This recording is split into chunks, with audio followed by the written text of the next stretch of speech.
The Anatomy of Us by Amelia LaFay. Narrated by Samantha Summers, Charles M. Chown, and Burke Stevens. Have you ever been in love? Horrible, isn't it? It makes you so vulnerable. It opens your chest and it opens up your heart, and it means that someone can get inside you and mess you up. Neil Gaiman. Prologue. Maxwell. Day 17. You do understand you may never walk again? He asked with a southern drawl I found strangely irritating. No, I don't. No, you don't? No, I do not understand because I am going to walk again, I told him, trying to ignore the pain in my spine as I sat up in the fucking wheelchair. He sighed, sitting up on the edge of the chair across from me. Mr. Emerson, I held my hand up. Let me stop you right here because it's been a long day for me. Since I left the hospital, I've met with 8 rehabilitation specialists, all of them saying the same thing. They wish to improve my quality of life and ease my pain. None of them seemed to really believe I could regain the use of my legs. I don't think it even crossed their minds that my quality of life depends on me walking. So, Mr. Kent, spare me. Either you believe I can walk and will help me achieve that, or you don't. Which is it? His brown eyes stared at me for the longest time. He shook his head before a small smile graced his lips. Apparently, you're used to getting your way. Always and in everything, I nodded. I'm still waiting for an answer. Fine. He stood up, rolling up his sleeves. I'm not going to guarantee anything, but I will devote myself to making sure you walk again, even if your body hates me for it. What are you doing? I questioned when he reached behind me, grabbing onto the handles of my wheelchair. Is everything all right in here? My mother's heels clicked on the marble floor as she came around the corner with a tray of iced teas in her hands. I lifted my eyebrow at that. Her black hair was cut short, just barely touching her shoulders, and she traded a suit for a casual shirt and jeans. It had been a little over 2 weeks since I left the hospital, since I left them, and tried not to think about it. I couldn't, not until I was better. My mother was reinventing herself. She left politics and officially filed for a divorce from my father, who was currently being prosecuted for his involvement in the Governor McDowell scandal. She now spent her time hovering over me. The gym is down the hall to your right, my mother pointed, balancing the tray with one hand. He let go of the chair, reached over, and drank the glass she most likely brought for him. Thank you, ma'am, he nodded politely, and I fought the urge to roll my eyes. She's not the one hiring you, I reminded him. He turned back to me. I can see you and I are going to butt heads. Don't take it personally. I've been told I've got a resting asshole personality. I smirked. Wes often said it was like he was torn between being annoyed and turned on. No, I don't think of him. Not now. Glad to know it's not just me. Thanks again, ma'am. I'll be moving in tomorrow, he said to my mother. Moving in? I asked when he started to push me down the hall. Yes, moving in, making sure you don't do anything stupid like trying to work out on your own and that you are eating and stretching properly. I've become your new BFF, Mr. Emerson. I'm leaping for joy, I muttered, bored. I still didn't remember hiring him, but I liked his approach. He was in, and so was I. He gave a long whistle when we stepped into the state-of-the-art gym my mother rushed to have set up, but he wasn't looking at the equipment. He was looking at the view outside the floor-to-ceiling windows. The fog hadn't yet cleared over the city, but you could see the Space Needle and the mountains in the distance just peeking up in the horizon. Do you often get distracted, Mr. Kent? I asked. Not often, but on occasion when there is something worth my attention, like the view of Seattle from a multi-million-dollar home gym. You should take a moment to appreciate it, too. You're here. You didn't die in the accident. You have a second chance. Do your motivational speeches come with the package? Finally, he turned around with a frown on his lips. You're really going to make this difficult? I'm in a wheelchair, I snapped angrily. When I look out that window, all I see is a city that is not my own and people I do not care about. The faster I heal, the faster I can leave this jail and go back to where I'm supposed to be. I have people waiting for me. Or at least I prayed to God they were. When he came over to me and knelt down, it made me angry. He was either my age or younger, and yet it felt like he was looking down at me as if I were a child. He rolled my sweatpants and gripped my leg. I could feel the pressure of his hands, but nothing more. I know what it feels like to be in this chair, Mr. Emerson. He didn't make eye contact as he lifted my leg up and outward, taking off my socks and placing my foot on his chest, still feeling up and down my shins. I also know how badly you want to get out of it. I'm the specialist here because I'm the one that got out of the chair, went to school, and devoted my life to help others. So yes, to answer your question, motivational speeches are part of the package because you're going to need the motivation. Your body is going to ache a whole lot worse before it gets better. You're going to fall. You're going to scream and weep and hate everything and everyone for a while. The only thing I can do is remind you to be grateful. Your legs are still attached. You have a second chance. So don't give me shit for it. Saying nothing, I looked above his head at the view again. Really looked at it before placing my hand over my mouth. Sorry, I finally managed to say. I just have two very important people I need to see again, and I don't want them to see me like this. He looked up, the corner of his lips lifting. Focus on them, not the anger. It's helpful to think about the people you love. Anger only makes this more painful. Got it. But I didn't understand. Thinking about them did give me strength, but it also burned a hole right through me. Wesley, the Brit, that made me smile even when I didn't want to. Jane, the feisty maid who always got my blood boiling. When had I gotten so attached to them both? Probably sometime between fucking them and being fucked, my mind replied, and I snickered at that. What? Nothing, I lied, shaking my head. What now? Now, we start. Day 243.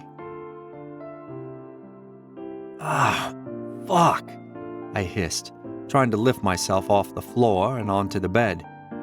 My hands were stretched over the carpet, and with all my strength, I pushed myself up. My legs, still, even after all this fucking time, were like dead weight. Able to turn onto my side, I grabbed onto the bedpost. Maxwell, are you? I got it! I screamed at her, pulling myself up. I could feel her watching me from the door. Gripping tighter, I was able to pull myself partially onto the bed. Maxwell? I knew that voice too, and I ignored it, still pulling myself up slowly. Go away, I got it. You're straining your back. Let go. Pushing him, he didn't seem to notice or care to help me back onto the bed. When I was laid back again, I pushed his arms away. I'm never going to get it if you keep fucking babying me, I hollered. Your bed is too high. Kent frowned, looking down at me. My bed is fine. It is my legs that are the problem. It's been months, and all I can do is wiggle my foot and toes. My arms shook with rage. I wanted to launch something at his face. I wanted to scream, but I just sat there, with my mother watching me in the distance like I was some kind of cripple. He needs a lower bed. Kent turned back to speak with her. 7 months ago, you could barely feel pressure on your legs. Now you move your whole foot at will. You are making progress, Mr. Emerson. I'm sorry it's not as fast as you would like, but it is progress, and I'm not going to let you ruin it because you won't let your bed touch the ground. So have we met your bitching quota for the night? I snickered. You know I can't fire you, right? He ran his hands through his brown hair and nodded. Please, go ahead. I'd like to see who else is insane enough to try and manage you. I could name 2 people. Resting back against the pillows, I glanced down at my feet, wiggling my toes again. Good night, y'all, Kent muttered to us, moving the wheelchair closer to the bed before exiting. When he was gone, my mother came over to sit beside me. She didn't say anything, which only made it even more awkward. I felt like a teenager again, waiting for my punishment. It hurts me that you're in so much pain, she said, wrapping her arms around herself, a hand rubbing up and down on the pink silk robe she wore. I froze in place, not sure what to say. I've always been working, trying to uphold our family, which really means pandering to a bunch of Stepford wives and stroking your father's ego. I've never really been there for you, and now I am, and I can't do anything but watch you suffer. I'm fine. I didn't want her to worry about me. No, that was a lie. I was happy she was worried, but I couldn't handle seeing her in pain because of me. Over the past few months, she'd always hover around, but we never really spoke. Truthfully, it was odd seeing her every day. Do you still eat a bag of barbecued-flavored sunflower seeds a day? She laughed, and so did I. My room used to be covered in shells. She'd get so annoyed, saying it was the most disgusting habit. No, Wes is allergic to sunflower seeds. No other seeds, just sunflower seeds, as if to spite me, and so I trailed off before I went down the rabbit hole. I noticed a smile on her face drop. Mom, I don't know what to tell you. I'm bisexual. If you want to get to know me, you have to accept that. She nodded. I'm working on it. But I like Jane. She liked you, so it's complicated. It wasn't, actually. I liked her. I liked Wes. He liked the both of us, so we were all together. Until this happened. Now I had no idea. Fine. Anyway, he looks like he's having a blast in Indonesia. What? I cut her off, sitting forward. How do you know where he is? Why is he in Indonesia? Was Jane? She backed away from me, confused. He has a cooking show. Haven't you seen it? It's been on for about a month now. He travels and cooks with chefs from all over the country. What about Jane?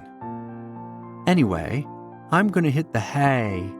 She mocked Kent's accent, leaning over to me and kissing the side of my head. Please don't push yourself too hard. I nodded, not answering, waiting for her to leave before reaching for my phone. Search. Wesley Uller. Articles upon articles came up on him. Open Kitchen with Chef Wesley Uller is television gold, the headline read before I clicked on it. The world-renowned British chef has made a name for himself in the last 4 weeks. While there were many reservations of the Anthony Bourdain-style show, Uller has silenced his critics for the meantime. On Open Kitchen, instead of simply seeing a man eat, which many similar shows have presented, we see this chef immerse himself in cultures around the world, truly seeking to learn as much as he can about the cuisine around him, even most notably retaking a cooking class with teenagers whom he claims put his knife skills to shame. On Open Kitchen, Uller, a master of his craft, proves there is a joy in seeing one's own limitations, also seeking to rise above them. In an article for Taste, he says, I'm living the dream. The more I look and the more I travel, the more I realize I have yet to learn. One man, a small crew of 6, and billions of doors to kitchens to enter. Once you start the journey with him, it's hard to look away. Doesn't hurt that the man is yummy himself. I should have been happy for him. I should have been grateful he was living his life and going forward. But I couldn't be, and that frustrated the hell out of me. I wanted him to be happy, but I wanted him to be happy because of me. And where the hell is Jane? I muttered to myself, resting my hand on my forehead before tilting back to stare up at the ceiling. Was she with him? If she was, the article would have said something, right? If she wasn't, then they weren't together. They were moving on with their lives without me. Of course, they couldn't just wait around. I was the one that left. I was the one that wanted them not to worry about me. It was both selfish and altruistic. I knew that. All of it made sense logically, but the pain in my chest, the way my throat went dry, I was scared. Day 791. Good. One more, Kent said, walking in front of me with his hands outstretched, ready to catch me if I fell again. Holding on to the rails beside me as tightly as possible, I lifted my leg up, then out, and took a step forward. Yes. Yes. Over and over, I repeated the motion, sweat rolling down my forehead and cheek as I did, but I didn't care. I was coated in sweat. My arms were shaking, my feet were wobbly, but I was walking. I was motherfucking walking. One more, he clapped in front of me as I got to the end of the small runway. Boom! Snickering to myself when I made it, he moved and caught me as I started to tilt over to the side. His arm around me, he helped me over to the mat. Can I just lay here before we stretch? It wasn't a question. I was going to lay there no matter what. How does it feel? He asked, gripping my legs and massaging them. Your hands? Like sandpaper, I replied. Walking. How does it feel walking, Mr. Smartass? You should really stop insulting the person that signs your checks. I get a direct deposit. I opened my eyes, glancing down at him. Since when? Since I let your mother know the bank couldn't verify your signature on the count of your shaky hands. So, from the beginning. Yep. I laughed at that, laying back and shaking my head. You caught your breath. Come on, let's stretch it out. Sighing, I shifted, wincing a little as he helped me lift my leg up. So now that you're mobile, well, partially mobile, are you going to run into your fiancé's arms? I'm not ready for running just yet. I wanted to avoid the question, because I wasn't sure what would come next. I'd spent so much time trying to get here, and now that I was actually there, I was at a loss. Ah, he nodded to himself. What?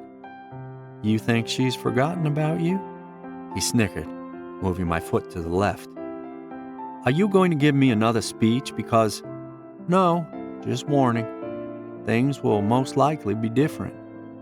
He frowned to himself, and I could see what he said went much deeper than me. When you were in the chair, your lover left you? We didn't talk about Kent. All I knew was he was in the military, he got hurt, and came back. It was the bare minimum of his life, and he'd been working beside me day by day. He talked about growing up in Alabama. I noticed he had an adoration for flannel shirts, yogurt, and country music. But other than that, nothing about his time overseas. He tried to stay, but my mood swings, the depression, the cost of the recovery, it was too much and he bailed. We weren't engaged, though. I had a feeling, but I didn't say anything. We haven't spoken in 2 years, and I might be walking now, but I still have a lot more to do. She's probably moved on, and if that's the case, what am I supposed to do? I asked. Over the last few months, I felt different. I found myself staring out and actually enjoying the view, even if it was raining, which it was all the time, but I found peace in that. I told myself at least I'd be ready for Cornwall or Boston or wherever he was. Try to win her back. If that doesn't work, move on. Believe me, if you can come back from this, you can come back from anything. He set my foot down and moved over to help me sit up, and I rolled my shoulders as he held onto my arm. His face was close to mine, and I looked away knowing this would be a touchy subject. You aren't attracted to me, are you, Kent? I asked him seriously. He scoffed. Are you one of those straight men who think every gay guy is after them? I wanted to joke and tell him to look at me, but I didn't want to cross any lines. Sorry, just making sure. I had no room left in my heart for anyone. I didn't want anyone else. So that left me wondering, how the hell was I going to win them back? Was that even possible now? Day 1326. Come on, come on, come on. My pulse was racing, my heart pounding against my rib cage so hard I thought it would escape out of my chest. But I didn't stop. I couldn't. My whole body was hot. Sweat rolled off me like rain, but still I didn't stop. I found the more I pushed, the wider the smile on my face became. This was it. Everything I feel, all the pain, everything had led up to this moment, and I couldn't contain myself any longer. Woohoo! I hollered, throwing my hands in the air as I reached the front driveway 2 seconds before him. Leaning over, I gasped, my hand on my chest as I laughed, as I cried, breathing hard, trying to get as much air in my lungs as possible. You beat me, fair and square, Kent gasped, hunched over, putting his hands on his knees. Please repeat that? He groaned, standing up straighter. I'm only repeating it because you pay me to. You won fair and square. You're currently faster than me, but in my defense, I'm not in my best shape. Yeah, whatever. I twisted left and right, cracking my back before jogging in place. Read the letter. He pulled it out of his back pocket. Are you sure? Read the goddamn letter, Kent. Dear Mr. Emerson. Spit it out. For the love of God, you read it then. He handed it to me, and I took it, scanning for the most important sentence. It is with joy that I tell you that your hard work has paid off and your x-ray shows you are 100% recovered in both legs and have complete decompression of the spine. Taking a deep breath, I hunched over again. It was over. 3.5 years. I finally did it. Thank you, I said to him, and he shook his head, putting a hand on my shoulder. You're welcome. So what now? I start over with the people that matter, I replied, pulling out my phone and searching for Wesley. He'd be back in London in a week for the opening of his new restaurant. I had no idea how this would work out. For the last 3.5 years, I thought about nothing but him and Jane. I still cared about him and Jane. I wasn't expecting a warm welcome or any welcome at all. This could end terribly. In fact, that was already my foregone conclusion. However, I had hope. I didn't want us to be the same people we were back then. I wanted us to be more than that. I wanted more, and I was prepared to work for it. I just hoped they gave me a chance to make up for everything. I was now Max 2.0.